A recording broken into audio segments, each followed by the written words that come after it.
Famcast Media. Bitch. Bitch. Welcome to the S&M podcast. Skribbal and Madd Maxxx. What? The name is not my path, keep my circle tight. Spitting up that verbal light to shed upon the vagabond who's searching for some more to life. Now approaches the wandering Jew. I'm taking some bumps and lacing some blunts, and I'm just smoking and sauntering. Here we go, indeed. Episode fucking whichever episode this is, 4, 7. Yeah. 14, I don't fucking know. I'm not. It's episode 4. We were talking. It was in there somewhere. We were talking earlier this week, and we basically came to the conclusion that episode 4 we're completely bankrupt on ideas. You want to know what? See, this is we just need to determine what specific underground shit we're going to talk about at any given time. And this is also what I think is going to happen here is, are you still doing the metal albums? Are we still going to do that? Yeah, eventually. Okay. Oh, well, no, because if we're not doing it this time, I was thinking you should give me your top 10 because you heard my shit. I'm all like fucking late 2000s new metal fucking. Which I love. I love all that shit too. No, fair enough. But I know the old shit, but I'm not well acquainted with it. I'm not. I know about a lot of it. I know a lot of Black Sabbath. Although I will say to a certain extent, you know what I mean? Like, there are certain songs you could play and it would be like, is this Anthrax or Megadeth or Slayer? And I wouldn't honestly. No, not once I give you the fucking schooling you need. No, and I agree. I definitely think that we should do that. But no, and I was having a thought, by the way, that we should at some point do some things where, even if we're just basically hating, because I don't give a fuck, that shit's funny sometimes, we definitely should like listen to some underground shit here and there, because it'd be a way to bring people in, let them know what it is, what we're doing, and show that we kind of have I'm trying to think of the right way to say this. Like, we have the right to talk about underground shit. You know what I'm saying? Yeah. Like, we've been doing it long enough, we're good enough at it. Yeah, absolutely. We're gonna do all kinds of shit, and I actually got something. I got your lead this time. What are we looking at? So today we're gonna do heavy metal beef. Heavy metal beef. Okay, I'm into This that. is actually, I should rephrase it. Heavy metal diss tracks. Okay, that's Because there is. Because I believe that that's a thing, but I've never heard that. There is a lot of feuds in heavy metal. You could go Ozzy versus Dio, Megadeth versus Metallica. There's endless Mushroomhead versus Slipknot. There's endless feuds in metal. I feel like I heard about that in a distant, like, I didn't know that. I didn't really. That's interesting. But there's not a lot of diss tracks. So even some of these are 10 diss tracks we're gonna go over. And even some of them, are they really metal? I don't know. You know what I mean? But they're close enough. I don't know about metal diss tracks necessarily, but what I do know is that Randy Savage put out an entire rap album that was basically just a diss to Hulk Hogan. That's fucking amazing. See, I haven't heard it in forever, but I remember a lot of people that I fuck with being like, yo, dude, this is actually, like, you want to know who else is like that? John Cena. Like, John Cena, I've heard his shit. He can actually rap. You know what's funny? Copyright? Yes.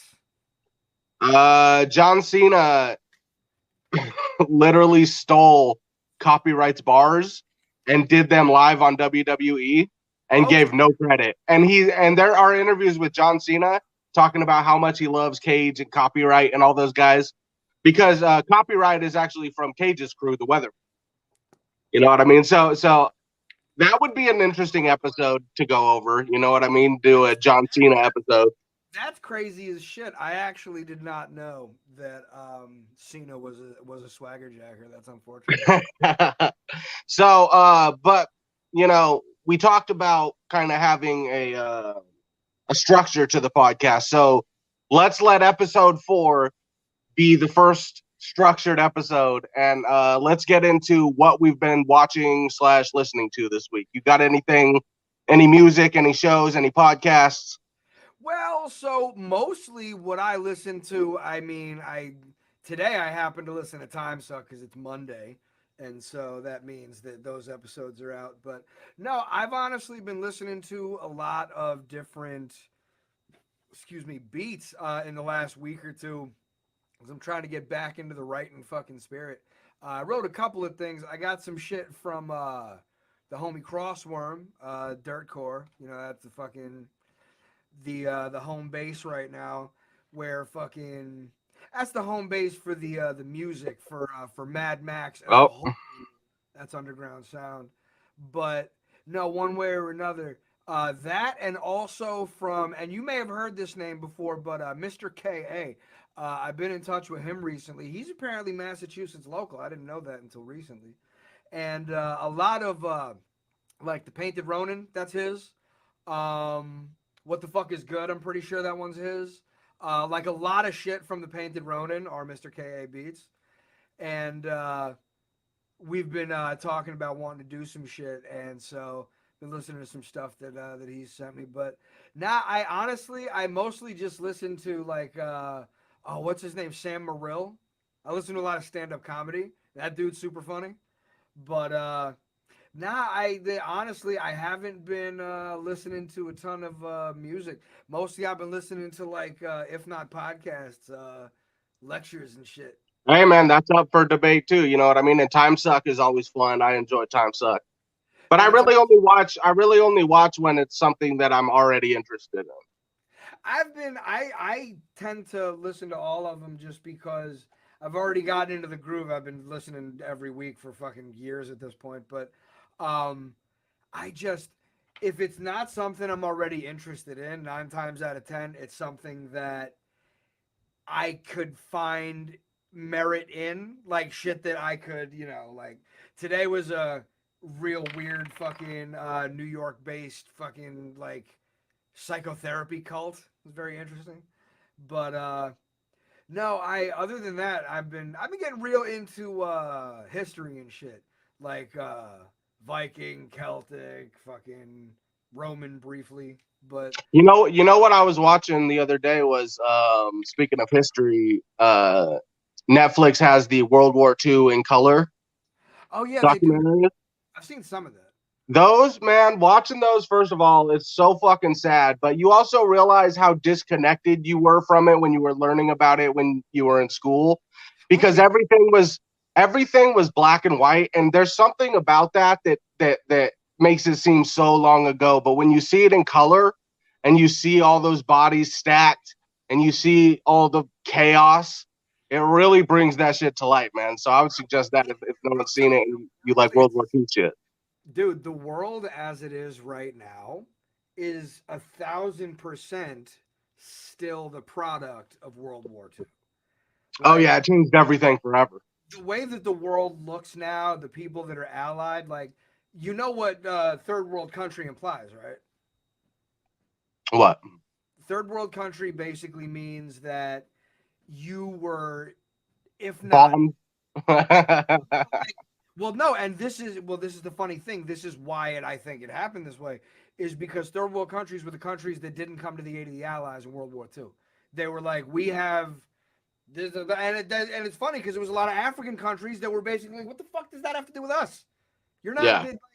Hitler is on his way down here, but we'll fucking cross that bridge when we come to it. Hitler never really went hardcore in Africa like that, and with that being the case, it was just.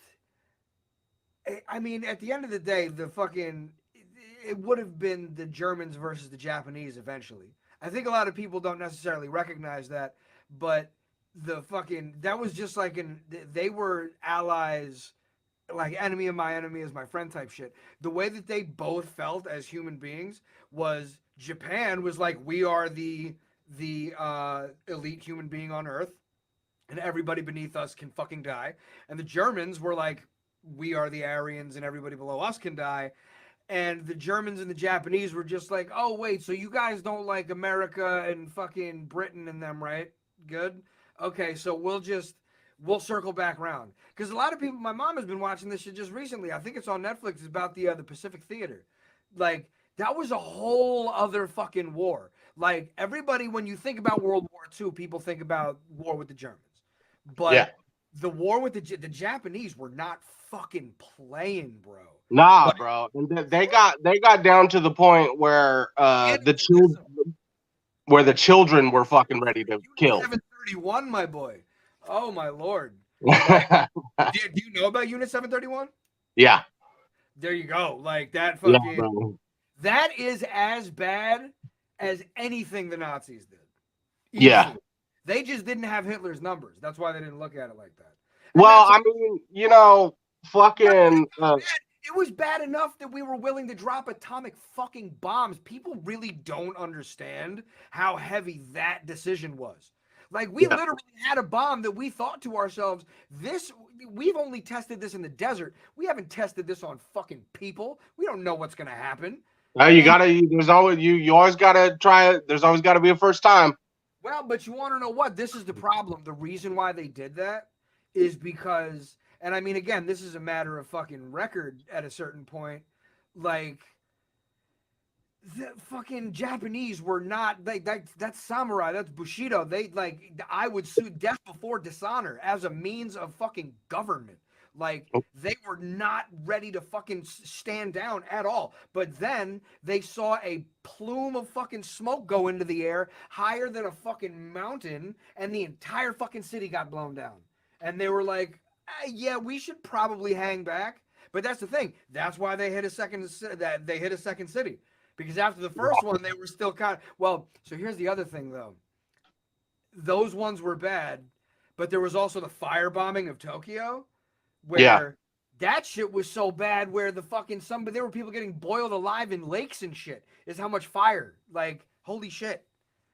It's funny, because again, you're right. People see it, they're very detached from what the war actually was or is, to the point where people can have these cavalier attitudes about war and about what it entails, but then, like, so few people actually have either seen it like that and lived, or are able to actually put themselves mentally in a place where you can... Let's say this too, bro, because my great gramps was in World War II, and he was an Italian. His last name was Betti, Betti, and people don't realize at that time. Remember, Italy was they didn't know who the fuck they were siding with in World War II. So if you were Italian, my great grandpa was Italian, fighting for America, right? Fighting on the American side. And he literally had to change his name to do it. You know what I mean? And he kept that. He never changed it back. He never, you know what I mean? Because the way that people looked on Italians for all that is crazy. One thing that I've kind of noticed about people coming to America from other countries, but especially World War II, was, that fucking changing your name was super common, because everybody, like, if you're coming to America, you kind of have an idea of what America was about. You know what I mean? Like, word got around. America was, this bastion of fucking commerce and freedom and this and that. But it was also very, very well known. Oh, yeah, they're racist as fucking shit there.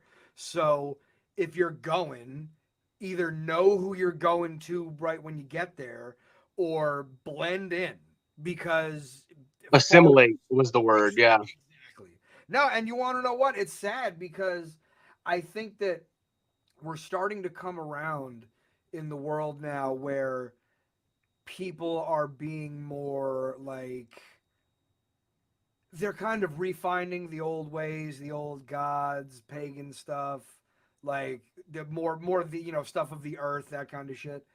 And like, I do think that's all cool, but it's like, it's very interesting how, like, again, nobody really looks at it this way, but even in World War II, like, everybody thought that, I mean, the Japanese have a different, spiritual fucking belief system by and large, but most of these different, it was all about, like, you know, this is all about what God wants or whatever. Like the fact that religion, in particular Christianity and Islam, conquered and civilized the world at the tip of a blade. And then again, now it's starting to circle back around where like everything is becoming like, you know, the Catholic Church does not, I mean, they have as much money and influence as they ever had, but like the actual, like the Pope and shit, who the fuck cares about the Pope anymore? Aside from devout fucking Catholics. Yeah, nobody. Who ever gave a fuck about the Pope except devout Catholics? That's kind of my point. In the last 30 years. Well, but and this is what I'm saying though, is that because the reality of that shit, get the fuck off me, you dickhead. Fucking asshole cat. The difference with that, I think, is that like, again, we live in a world where this was a world that was civilized by Christianity, for sure. Because because it was either by force or by assimilation, and a lot of cultures assimilated that you would have thought were conquered. Like the Vikings are a good example. A lot of Scandinavian fucking like chieftains and kings and this and that. They just love the fucking pageantry of the bishops and shit, like walking in with a big stupid fucking hat and a scepter and whatever. And they're like, oh, well, this is like this. How do you make this happen? Oh, well, you gotta come to my guy. You gotta come work with my guy. That's how that's gonna work. Well, let me cut you off there. If we haven't lost the entire audience by our religion and war talk. What are we talking about fucking World War II for? I'm not that old yet. Every American man eventually starts to become very interested in World War II, but that doesn't usually happen until your mid-40s. So that's what I was watching. That's how we got there. I was watching World War II in color. I just discovered this show that actually I just found out was canceled after the second season, but it's on Hulu if you got it. It's called The Mick, and it stars Caitlin, whatever the fuck her name is, from It's Always Sunny. From It's Always Sunny. Oh yeah, no, I know that show. I'm on season 1. I've watched about 8 episodes. It's like Always Sunny but lighter. You know, Caitlin Olsen is a great actress. She's very funny. She's fucking fantastic, bro. And we got to shout out D, our producer in the house. So what's up, D? Our very own sweet D. No, so listen, you got me real interested, man. I want to know about these heavy metal diss tracks, bro. I'm very interested in this. All right, well, I got 10 of them here. And D, hopefully you're there, you fucking cock fuck. I didn't hear you say anything. I guess he's not there. He's going to need to be here so he can pull up these songs. All right. Well, give me a little background then. Give me a little backstory here. So, basically all these fucking songs are, huh? See, something's happening. D, you can speak on the mic. I'm here, man. Okay, there you go. He said, "I'm here, you fucking prick." And anybody who's listening who thinks Skribble's a real dick to his fucking producer, I've known D for like 5 years, so don't trip on that. He knows how it is. He knows what it is. So let's get into these beefs. I got a little information about all of them. I got 10. So number 10 I'm gonna go with is Limp. For a brief moment. What? Keep talking. Just keep talking.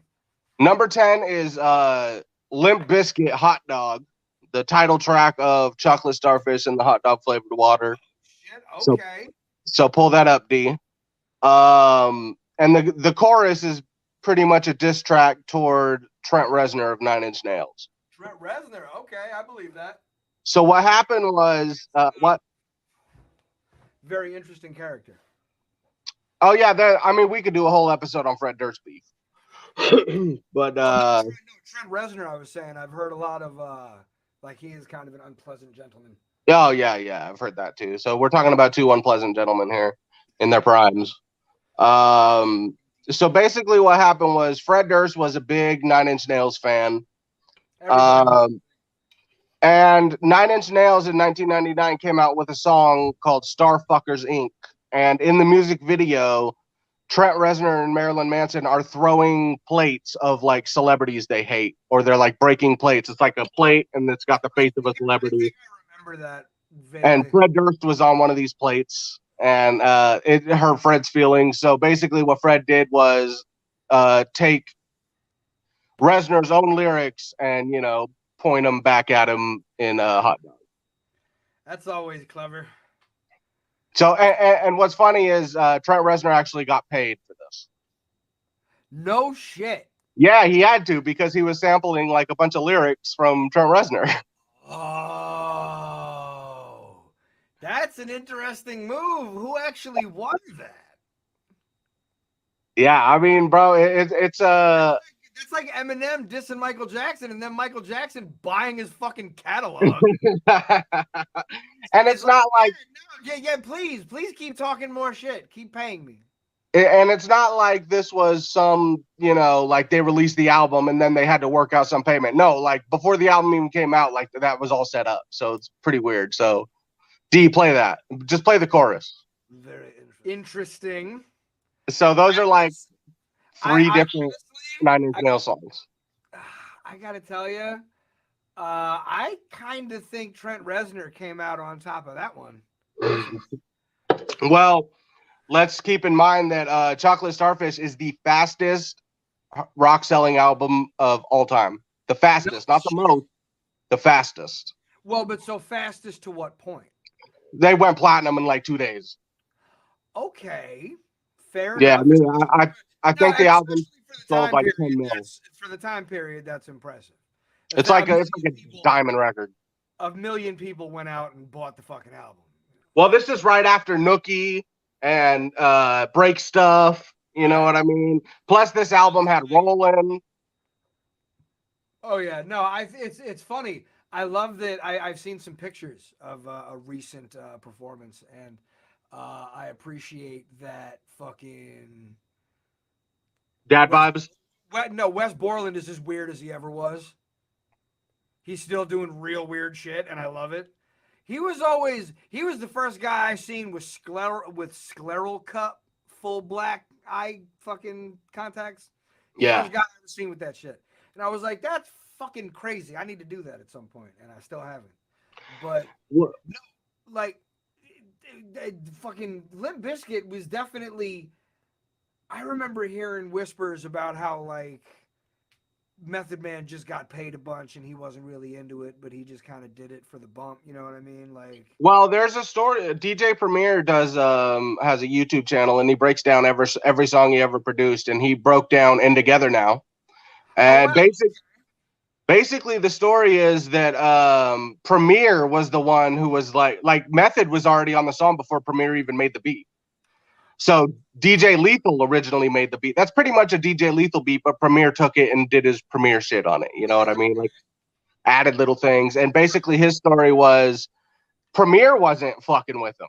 He's like, I've heard Limp Bizkit. That guy can't really rap and all this shit. Basically, that got back to Fred.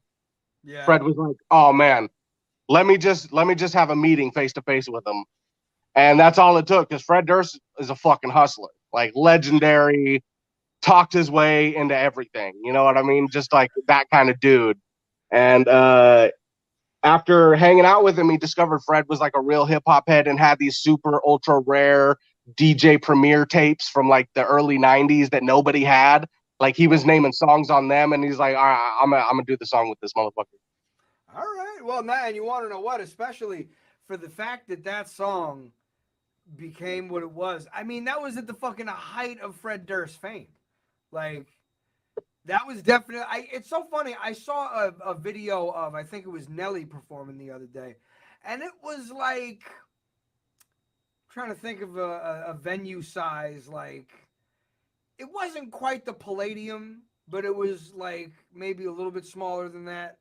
Like a pretty decent, like there had to have been at least like, close to like a medium-sized theater.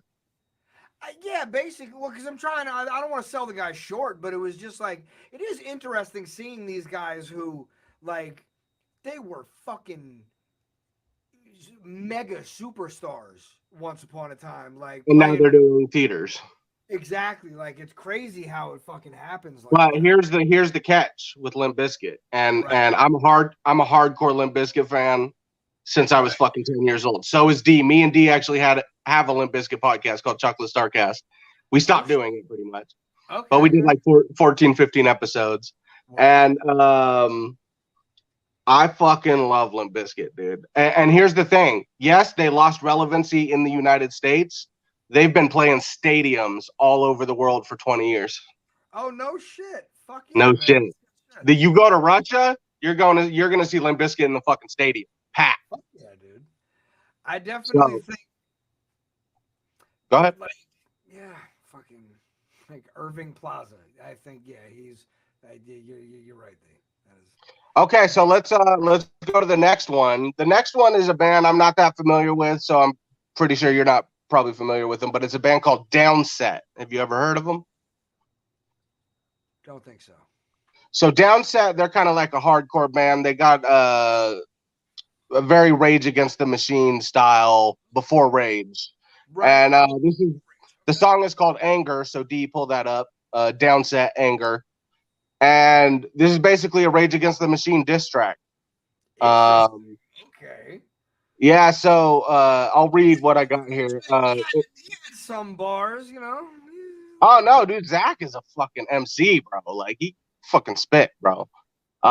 He's one of the few in the rap rock, rap metal era that like could actually rhyme with KRS-One. Let me also qualify that by I think that I might be at this point a little salty that just after this long that just you really couldn't wrap your brain around being able to make more music. Like I just maybe I don't know enough of the story because you know the Prophets of Rage, that was a whole thing, and so like that was garbage.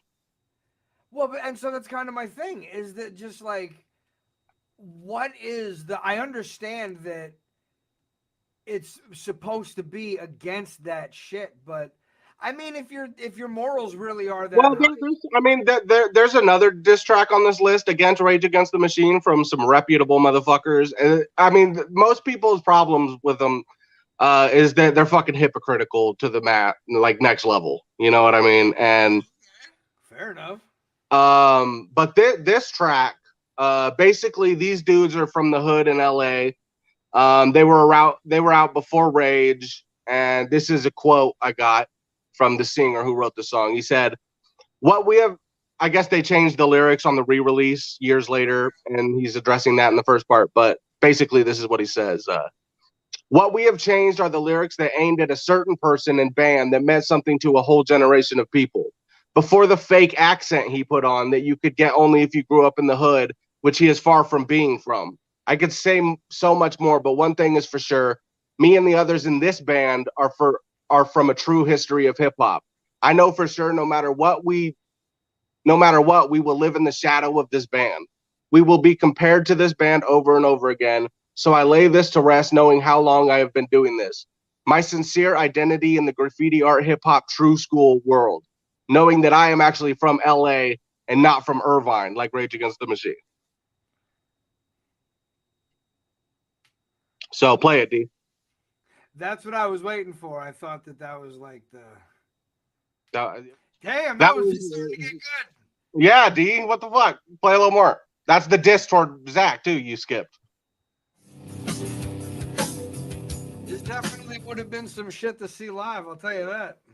Yeah, this strikes me definitely. This is hardcore, and I'm not huge on hardcore. There's some hardcore bands I really fuck with, like Hatebreed, but they're more metal. That's why. But I could definitely see the comparison when Rage Against the Machine blows up, and this band's been around for 2-3 years before them. Well, okay, so this is unfortunately, this is what I would have to say to that. I do think that shit was dope in its own right, and I bet those guys were really, really good live. Yeah. They ain't fucking with Rage, period. One of the greatest guitarists of all history. Like his ability to play the guitar is on a level that's like nobody else really did the shit that he was doing. Like he Yeah. learned how to use fucking feedback and how to use different like modulations in ways that nobody else had done it. And his ability to play the guitar, that's proven by Audio Slave, quite frankly. Audio Yeah. Slave is one of the greatest bands of all time. Chris Cornell, may he rest in peace. Like, Okay, go ahead. well, no, Greatest of all time? I'd say great for sure, but greatest of all no, I time. said one of the. He is definitely one of the greats. But Chris Cornell is the motherfucking modern Robert Plant. You know what I mean? That dude could that's what I'm sing saying. his ass off. Audio Slave was one of the best bands of all I time. love Audio Slave. A lot of people hated on them, but I thought they were dope.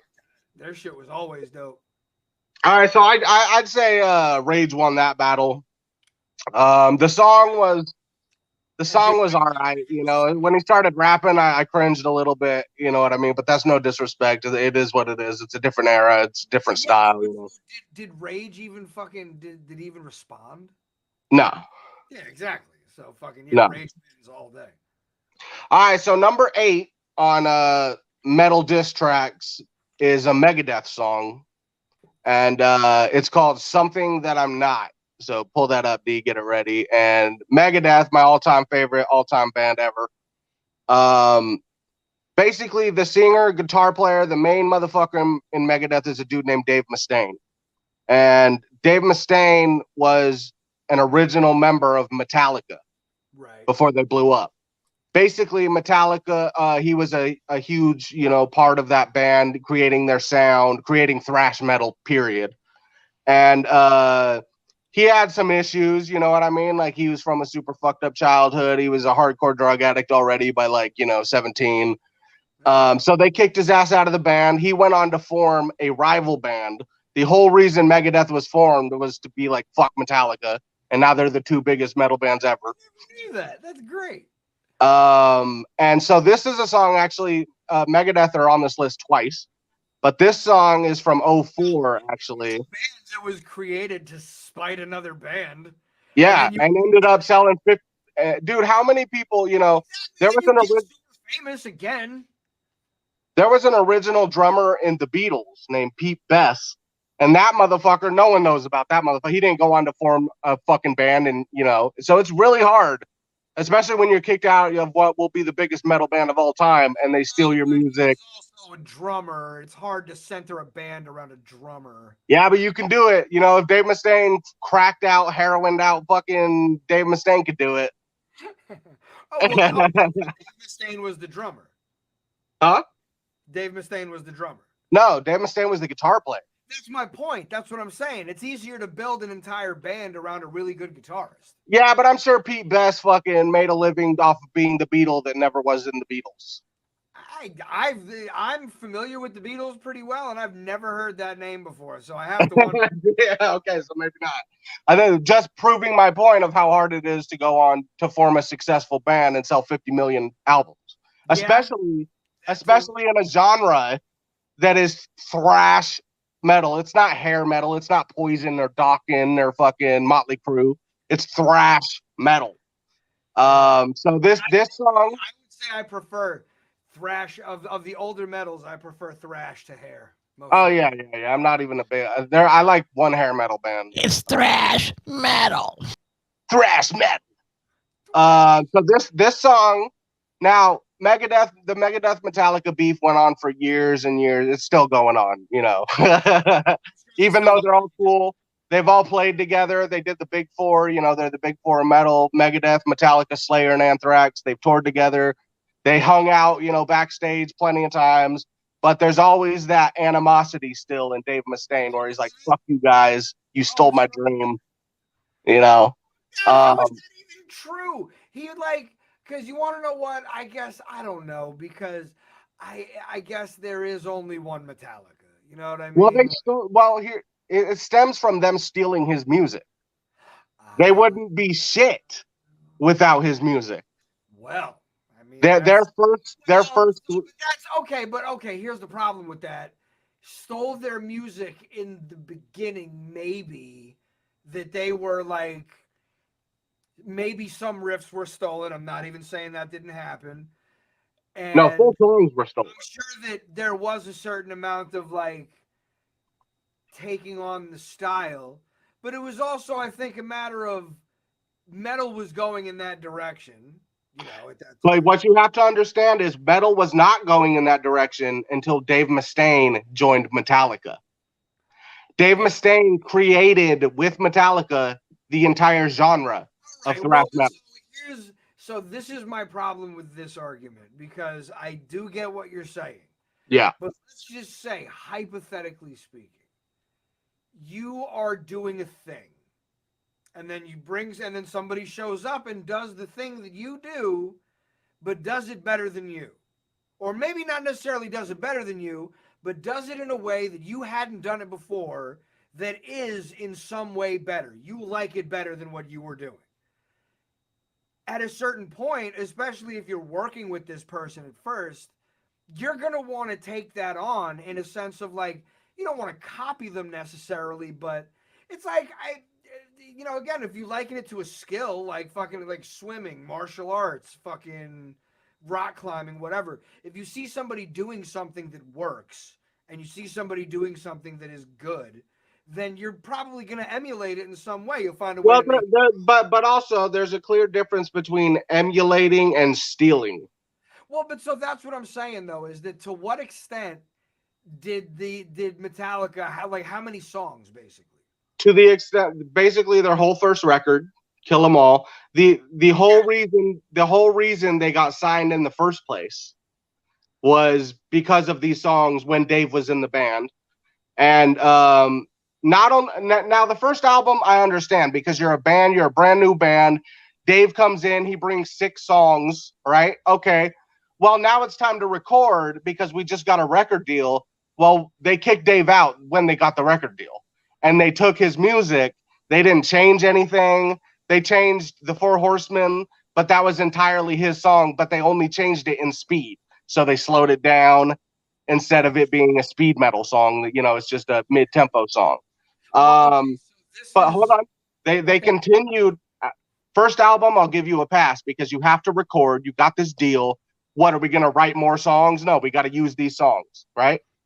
What's your excuse for your second and third albums? Well, but so are you saying that the second or if the second or third albums, how could they still be using this guy's music if he's not? That's what I'm saying. That's my question. It's like, you got plenty of time to write your own shit. Why are you still using Dave Mustaine songs?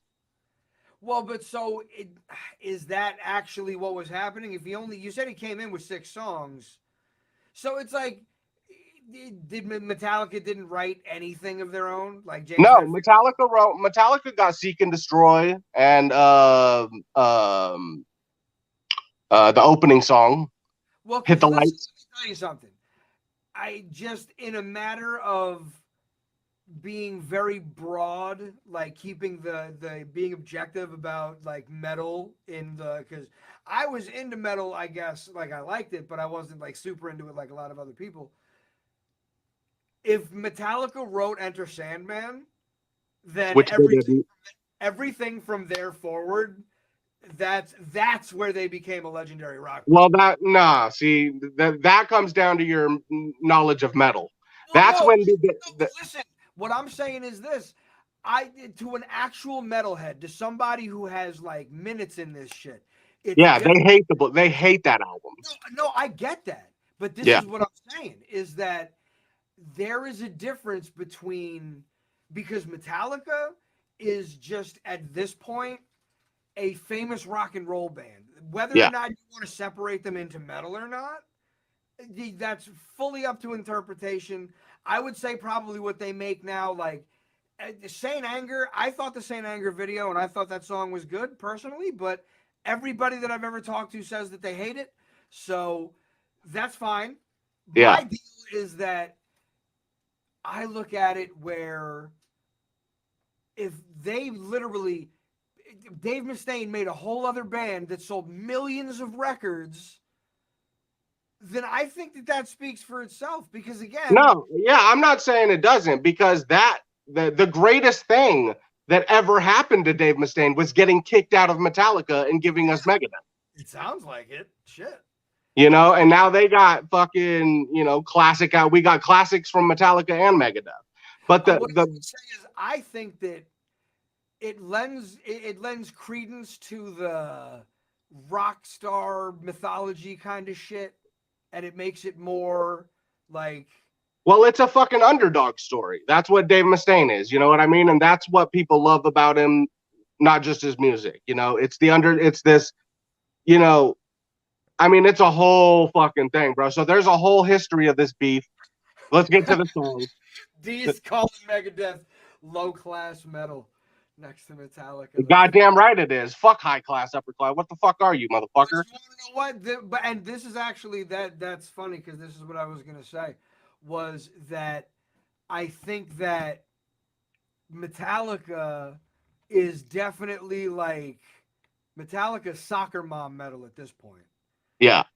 Megadeth is still held as a genuine metal band. You know what I mean?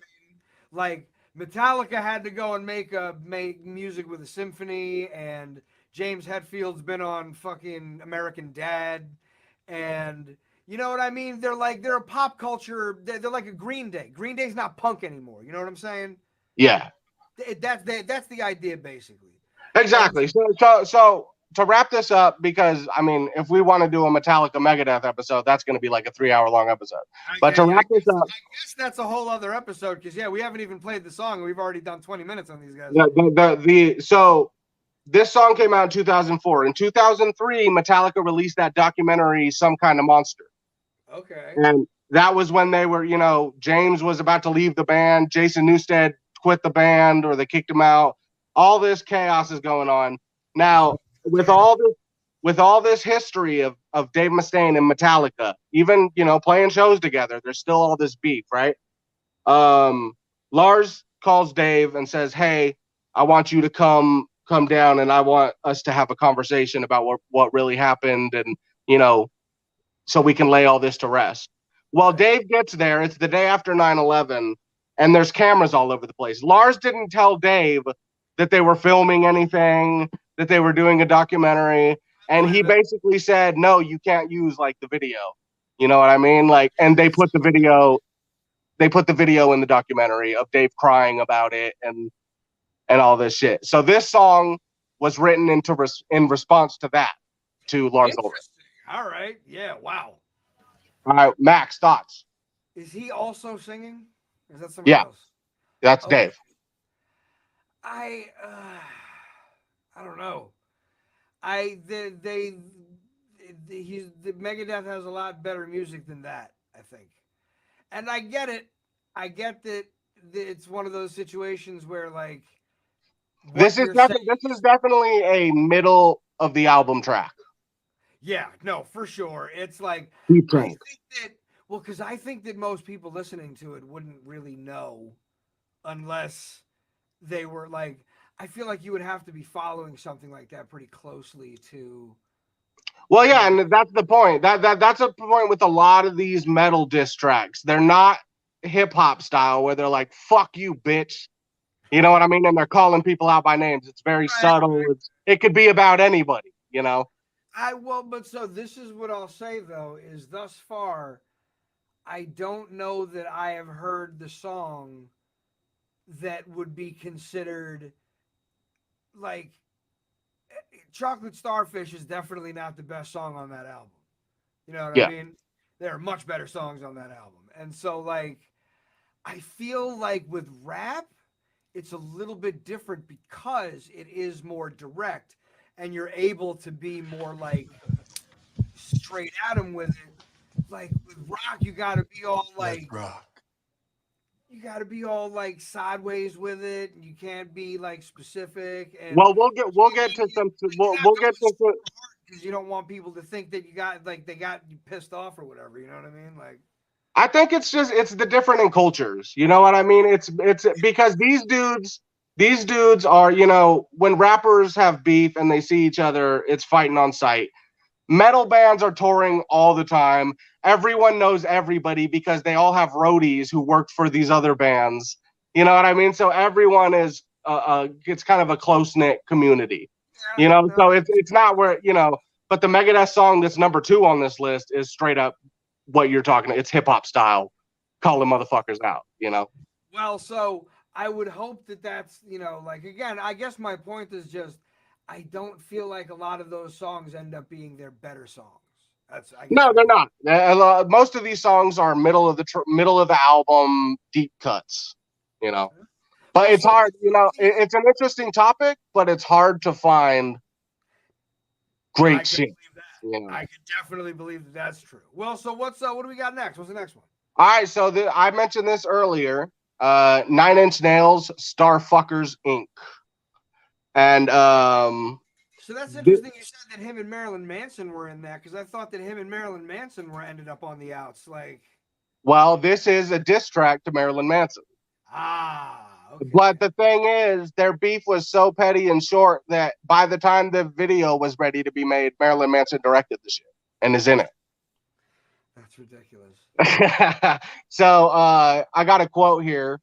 The lyrics are speculated to be directed toward Marilyn Manson. In a 2017 interview with Howard Stern, Manson openly claimed that Reznor wrote the song about him after a heated incident between the two, though they renewed their friendship in time for Manson to co-direct and appear in the video. When I wrote the song, Reznor said, he was definitely one of the people I had in mind. If certain people do certain things which cross a line of what is decent, I don't deal with them anymore. With Manson, that line has been crossed multiple times. He said some very ignorant, mean, malicious things on tour. Yeah, well, Marilyn Manson also does his weight in cocaine a lot of the time, so Yeah, and absent. Definitely understand he's gonna say some insane shit. All right, let's hear it, D. All right. This is horrible. Like, I'm not even sure what I'm like. Fuck, man. I gotta say something, bro. He looks like a goth fucking Snape from Harry Potter. Quite frankly, I think now that, you know, I've never thought of that until you just said that, but I do think that is because Snape is meant to be like the classic fucking goth character. Well, that was some of the goth teacher, for fuck's sake. So the lyrics that's directed at Manson are the first lines, which he fucking, my God sits in the back of a limousine. My God comes in a wrapper of cellophane. My God pouts on the cover of the magazine. My God is a shallow little bitch. Yeah, no, that sounds about right. Again, comes in cellophane because he's doing tons of cocaine. Yeah, but what that was dude. You know what? I've never been a big 9 Inch Nails fan. I do like the hits, but this was, I mean, some of the shit I hear is just doesn't make me want to listen to more. Yeah, well, because I was realizing this as I'm listening to it here, like that's just straight up drum and bass. Yeah, you know what I mean? Like that was just break beats and shit. How are they better than Ministry? Fuck no, they're not. I don't know that we could argue that they were, quite frankly. I think that it's just one of those things where, like, it was, you know, like the same thing with, like, what, KMFDM, you know what I mean? Some of these bands, like, you know, they just get in for a minute, but I also heard KMFDM were fucking Nazis, but that's the other thing. Were they? That's crazy. I don't know. I could be wrong. People also were always saying that fucking Rammstein was Nazis, but then obviously they weren't, so. Yeah, you know the reason people say that, though? And I don't agree with it, but it is weird. Fucking uber ridiculously German, so it's hard not to be. Well, of what I've heard, and this could be total bullshit, but what I've heard is that a lot of people in Germany, that there's a certain way he speaks that most people don't speak that way, and it was a very Adolf Hitler way of speaking, the way he sings. That's what I've heard. So I've heard like he was purposely doing that, and they were, you know, in that era of shock, of new metal, and trying to be shocking and dark. And I mean, that is kind of the thing, though, is that they have, for lack of a better way of saying it, you can't do a fucking stadium tour in America when you're a German Nazi metal band. Like, they'd have to be pretty outspokenly not Nazis to be able to... fuck America. You couldn't do that in Germany if you were a Nazi. Germany's the most hardcore about that shit. You know what I mean? And they're huge. No, you are correct. You are correct about that. Pantera got kicked out of Germany this week. I know. I saw. Oh, shit? Yeah. Oh, That's a whole other episode. All right, number 6. All right, let's keep it moving. right, number 6 is, are you aware of suicidal tendencies? Of course. They played the first ICP show I ever went to. Mike Muir, the vocalist, and the bass player, Robert Trujillo, who's now in Metallica, they had a side project. That's cool. Huh? That's cool. I didn't know that happened. It happened about 20 years ago. So they had a side project called Infectious Grooves. So D, pull up Infectious Grooves, Do What I Tell Ya. And this is a Rage Against the Machine diss. Basically, Tom Morello went on MTV and said that Suicidal Tendencies is old man music. Which and is it's like, a ridiculous thing to fucking say anyway. Like, yeah. It's like, Jesus, go back to fucking campus, professor. Like, so this is another one of those things where, you know, Rage Against the Machine's whole thing is fuck capitalism and all this shit, and they're on Sony, and you know what I mean. Yeah, and so, yeah, but I don't know. I know there's nuance to it. You know what I mean. But Mike Muir, this is a quote from Mike Muir. He said, "I just think Rage Against the Machine said something about us, Tom. You know, So I said what I thought. I think a lot of times little nerdy kids get an audience and they like the fact that they can say things and they think that people really care. And to me, that's just totally fake. Like, dude, are they really a groundbreaking political band if Sony's throwing all kinds of money at it? Now, I guess this also had something to do with them jiving for attention. And like, I guess they did before Chili Peppers did the naked thing on stage. Rage did it, protesting the PMRC, the Peric Music group, you know, who were censoring artists. And but the thing is, they did it about 7 years too late when they were totally irrelevant. Yeah. And so that was kind of a publicity whoring kind of thing. So that was, you know, they talk shit about Mike Muir. So Mike Muir ain't someone who's gonna, you know, sit down and take it. So yeah, you would think. So here's Infectious Grooves, Do What I Tell Ya, which is, you know, from the Rage. Fuck you, I won't do what you tell me. This is Oh, man, you want to know what? See, this is the sad part because I would love to have seen them, like... Bro, I saw them live with Powerman 5000. I would love to see, like, the Suicidal Tendencies, like roll up on fucking... Zach De La Rocha and Tom Morello, because that's like, you know, people didn't really know this, but I remember reading a thing once. Didn't Stickman roll up on him? Stickman? I'm not sure. Stickman from Fury of 5, Jersey hardcore band. I heard they rolled up on a lot of people in Birch Hill. Oh, Birch Hill nightclub, that was the fucking spot, bro. I seen ICP play there once on the Bizarre tour. Oh man, that was a wild show. I also got to see Mars back in the Lung Fu Mo Shi days. That was interesting. But no, I think it's funny how just like, because back then there was a different energy. He made that song like, yeah, I'm definitely talking about you. That was like, that right there, there was no nuance. There was nothing. You make your little political statements. It's like, short of saying "fuck you, Zach," which he probably should have done, because that would have been even better. Yeah. But because again, Suicidal Tendencies, that right there, that is hardcore legend shit right there. Like how the fuck could you ever, dude? Right now, Suicidal's been around 35, 40 years. I still wouldn't call them old man music. Fuck no, it was never that. That's the point. Is that they were always on they had a very, very specific look.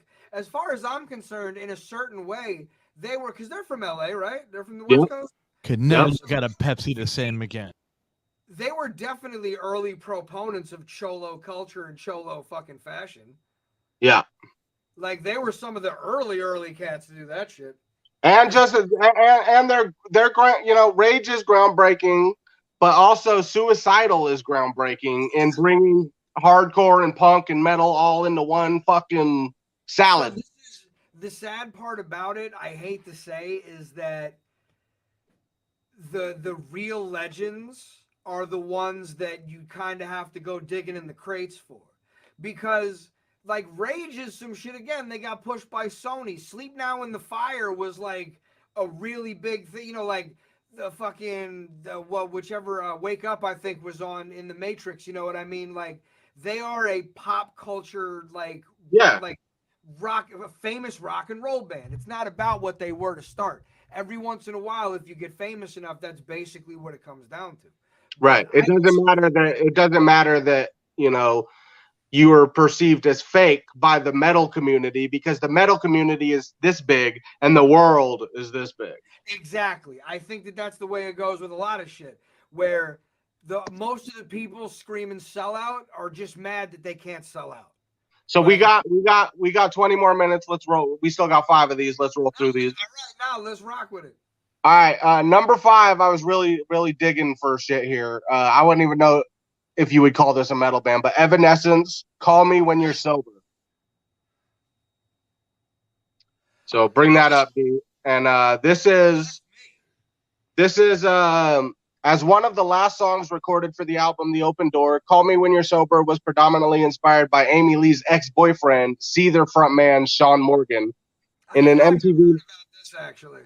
Yeah. In an MTV news interview, Amy Lee spoke about the song, saying, "It was very brave for me." Okay, I don't know. Let's chill out, Amy Lee. The lyric writing, because I was just sick of hiding behind metaphors and all that I had been writing. So much of the record was about the turmoil I was going through with choosing between happiness and comfort. In the end, I had to choose happiness and health. I made the right decision. So basically, this dude was a drug user.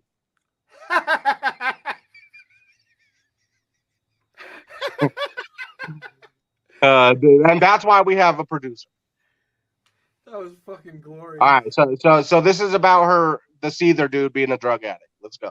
Oh my God, she is. When I was 11 years old, I saw her and I had an immediate crush, and she is my ultimate goth crush. That girl.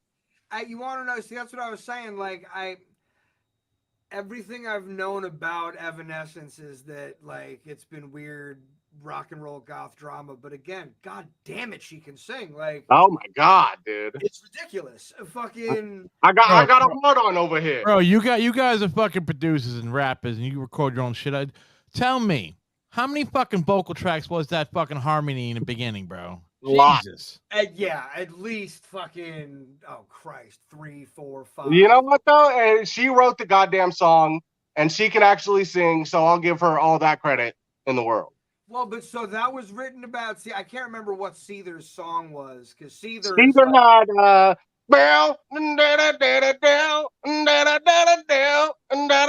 back to the memory. That's the only one I know. Okay, I know that one. Very Nirvana-y. And it's a band that I've heard of. You know what I mean? They've done their thing, but they're no fucking Evanescence. And you know what though? That gave. When I found out that she was with that dude, all those other guys are interchangeable. When I found out she was with that dude, I looked up that dude, and he's a fat white guy, so he gave us fat white guys hope. Yeah, no, I remember. Yeah. I think I know who you're talking about. That's a banger though. I love that song. I love her voice. No, that's definitely. It was a good enough song that they would make a fucking video for it. All right, so number 4, we're going back to Limp Bizkit when Wes Borland left the band. Let It Go, and he dissed Wes Borland. I forgot he did leave the band for a time, didn't he? Right, and he was basically him and Fred. Fred talked. You know, I was saying earlier, Fred is a hustler, and if he talks to you face to face, you're doing what he wants. So that's how we got Wes Borland in the band. He's got him back in. Wes Borland is someone who, you know, he cites Megadeth and Slayer and early Metallica as his influences. So he was not into hip hop at all. And next thing you know, he's in the biggest nu metal band on the planet. So he had a lot of problems with that and just the way that nu metal was perceived. And he saw a lot of bullies in the audience and shit like that, which is all fair. But he's always gone back and forth. He's like left and rejoined Limp Bizkit like 3 times. It's like now he's been here for like 10 years. You know what I mean? But he's matured and for the long haul at this point. Yeah, I mean, he went to Manson and he realized Manson's the biggest fucking asshole. He's like, dude, Manson is so bad, he drove him back to Fred Durst. Well, again, like I said, Manson does fucking all the cocaine on Earth when he has the opportunity. So this is Let It Go. I remember seeing him live years ago, and because I seen him in the Mechanical Animals era back in the day when I was in high school, and he killed it. But I've never seen him. I seen him a few years ago on whatever his not most recent, but within the last 5 years or so, give or take. And just, oh my God, he was fucking terrible.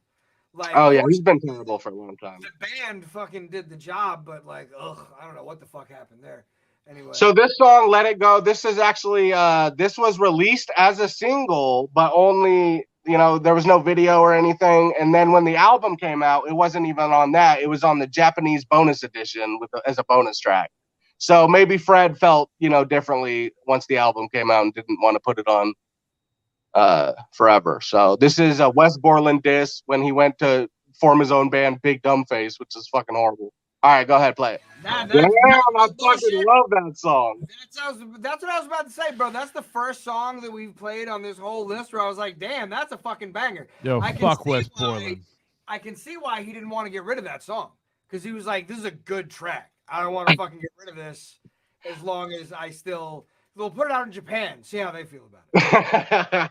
Yo, I love the lyrics with your big dumb face and your big dumb ego. What a disgrace. But that's what I mean. That was well fucking executed. That was a good one. And the part where he goes, what hurts so much is I believed you to be a true friend, but you never cared. Yo, that's fucking. Yeah, I know. Yeah, man. It's fucking, hey, that's how sometimes you got to get on the fucking, you got to get on the mic and just do the motherfuckers say Fred Durst can't sing. Listen to Let It Go and eat my dick. All right, number 3. Godsmack, Crying Like a Bitch. Is that what it's called? Yeah, by Godsmack. But you never heard Crying Like a Bitch? Nah, I don't think so. Oh, it's a banger. This is to set this up. This is legendary. Godsmack, who I fucking love. Godsmack gets a lot of hate, but I love Godsmack. Godsmack literally did a fucking pagan ceremony on that might be the reason why the world is all fucked up today, because they did a fucking actual pagan ritual on MTV and it got bro. So Sully's a Wiccan, remember? That's my point.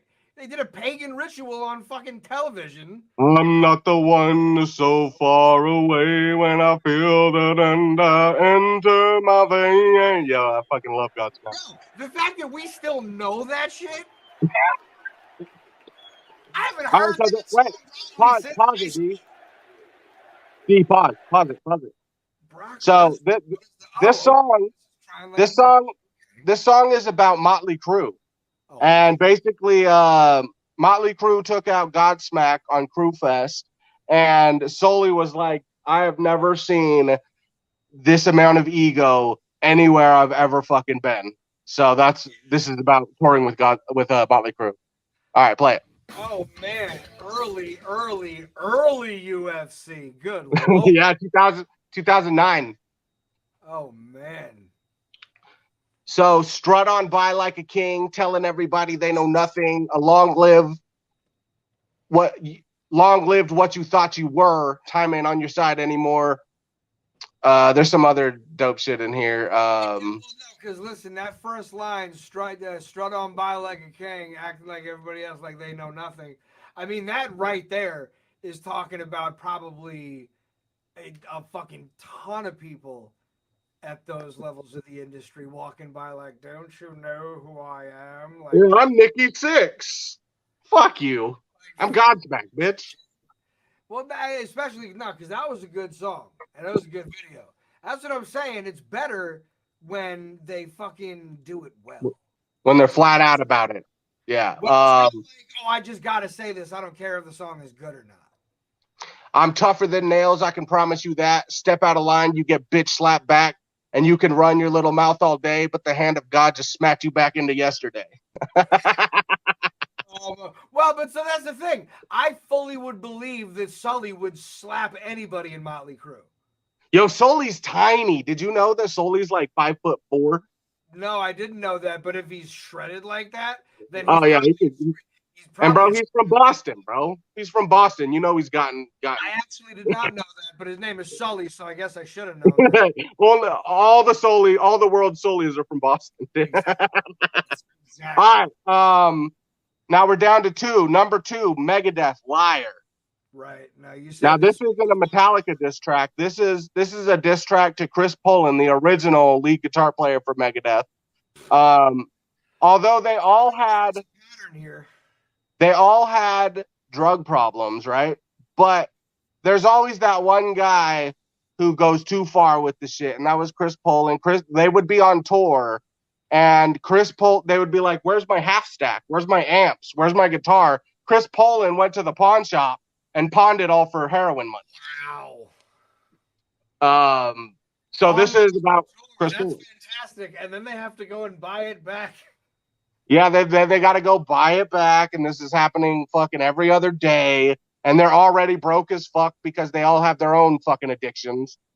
So add on to that. Basically, Dave Mustaine basically raps in this song, and this is from 1988. 88. I was 3 years old at the time. Oh yeah, well this is Dave Mustaine still on drugs, so. Yeah, that'll do it. He says, your sister is a junkie, gets it any way she can, and your brother's a gay singer in a stud leather band. Get out of here. Wow. Your girlfriend's got herpes to go with your hep and AIDS. There ain't one person you ain't ripped off yet. Bro, I just figured it out. Huh? Metallica is lasagna. Megadeth is a baked ziti. Think about it. They're both good. They're both good. But one is the best and the other one's secondary. Yeah, and the best is the ziti, motherfucker. I don't like that high fashion shit. Yeah, I will take a good baked ziti over a lasagna almost any day. Yeah, so blow me. Well, I'm the same way too. Okay, so what the fuck? All right. We're down to the wire here. All right. I did want to take it to the rapping part, but we could go just to number 1. Was it? He was actually rapping on that track. I mean, it's not technically rapping, but he's going so fast. It's like da da shit the game, piss a venom in your brain, da da da da da. It's like that kind of thing, where it's just thrashing, going fucking crazy. All right, number 1 is Ice-T's metal band Body Count. Okay. And I saw a list that had Megadeth for the same exact reason this is on the list, but this is so against. The song is called KKK, bitch. Oh, it's a diss against the KKK. Well, I mean, they probably got a good few metal bands out there. And do you know Tipper Gore? I brought up earlier Tipper Gore and the PMRC and all that. That's pretty much a diss to them too. And Ice-T takes it to the point of he hates the PMRC and the KKK so much, he'll take it to the point of pedophilia. And fuck these guys' daughters who are like 13 or 14. That's what he says in the song. Yikes. So let's hear KKK. You want to know what, though? See, here's the problem. Because I think... I love that. I think we can all agree that Ice-T is not a pedophile. No, of course not. It's artistic license. This is what I know, but this is exactly why I love it. Because especially after Tipper Gore, all that shit, because as we all know, Cop Killer, the whole purpose of that song, the reason why it went to the Supreme Court is because freedom of speech, motherfucker. You can't tell me I can't say the shit. Yeah. You can't tell me whether this is art. It's subjective. You can't tell me I can't say it. And so that's why when he's talking about 2 12-year-old nieces, like, yeah, no, I'm going to fucking go there. Because what are you going to do? What are you really going to do? Yeah, it was, and he's always...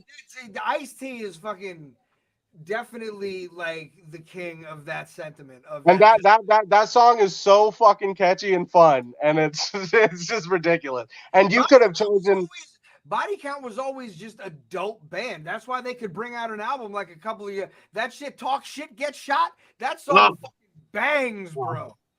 Yo, what the end part where he's just listing off all the different ways you can get popped. You can get dusted with the musket, blasted with the ratchet, just constant, bro. So No, so bro, that's what it is. always been dope. Always that day. Ice-T is definitely on my bucket list of people I'd at least like to meet, if not work with. So that was Metal Beef. I know some of it was mediocre, some of it wasn't good at all, and then I think the last few were really good. Limp Bizkit, Liar, KKK bitch, but I think they all progressively got better from that Limp Bizkit track. Let It Go was definitely hard. That was a real. well, they got another one, but it's not a metal song. It's just him on a hip hop beat. It's called "Say Something Sayable" about West Borland. It's just say something. You want to say something sayable. It's not great, but Yeah, no. So that's the funny thing is, I really do think that in many cases, especially for this, it's pretty obvious to say that it was a smaller percentage of songs that were like good and also disses. I feel like it doesn't translate as well in other. You got to be. It's always better to me for that kind of shit if you just make a really good song and then there's something in there in the sly, but you didn't necessarily call them out directly. yeah, Almost kind of like that a little bit more because you want to know what everybody talks about. Oh, you sneak dissing and shit. Like if it's beef, it's beef. When I see you, I'll fucking see you. But yeah, if it's like somebody that you worked with, that you had a fucking relationship with to some extent, and then things didn't fucking pan out necessarily, like maybe it's not even necessarily a diss, but saying something that was inspired by the shit that you went through with these kinds of people. Like, right. I definitely think, because in the case of these songs, man, like these were all people that they had like deep professional and personal relationships with. Like these were people that they had worked really closely with. Although Yeah. I would say I don't know if Downset, is that what they were called? Yeah. I don't know that were they tight with Rage before they blew? Or was it I don't think so. Well, so then in that case, it was they were proximate, which I totally get. I do think that based on what they were doing, it was much more authentic. Like they were, Yeah. their music wasn't as good as Rage's, but they were much more real than Rage. Yes, and I would agree with that, and I would take Rage over Downset, but I would totally agree with what you just said about that. So, Which, and you know, not for nothing, at a certain point, like I remember after fucking Rage made Battle of Los Angeles, they did a huge fucking show down in like Buenos Aires or somewhere in Brazil, and it was like a big moment down there where like their Rage definitely was part of some like, you know, Mumia, you know, never got him out of jail necessarily, but like they definitely did bring a lot of awareness to a lot of people about some shit. So it's like that is the trade-off at the end of the day, is that everybody wants to get big enough to the point where you came from is obscured by what you did. yeah. You know what I'm saying? Like, well, it's like Rakim said, bro. It ain't from where you from; it's where you at. Nah, for sure, man. It's like, what do they say? You either die a fucking hero or you live long enough to see yourself become the villain. Villain, yep. All right, bro. Well. Let's wrap this up. D's got to go pick up his wifey. No, definitely. So, I was gonna say I know he's got to go do his thing, but no, we're definitely we're moving in a good direction. I definitely think in the next few weeks, even if it's not going to be somebody major, we should get somebody else in here, get a little bit more perspective, get some more banter going. I'm trying to work on not letting my verbal tics fucking overtake every conversation and not say I'm going to tell you this or this is what I'll say or here's the thing. dude, I was when I was editing the podcast, I was like, I should make just like loops of him saying those quotes. I'm listening to the first one because I want to get a sense of what I'm doing. I don't like to it's weird listening to myself, but I do like to get a sense of how I sound to make sure I don't sound like weird when I talk. And fucking, I definitely noticed that was my. Hey, dude, we all got shit like that. I say like a lot. That's what I'm trying to be better about it. I'm trying not to talk all super slow and shit and fucking make points. That's why I just abandoned that fucking joke earlier. I was trying to think of something clever to say about Trent Reznor and his goth nonsense, but I couldn't fucking I tried, but I couldn't come up with it. But Yeah, no, I'll just go with the low man's way hey, and say that was trash. this is what we'll do is next week, because you did your 10 um metal diss albums, so I will come up with 10 either horrorcore albums or horror movies that I believe to be influential to the Okay. current All right. Mexican. I'm down for that.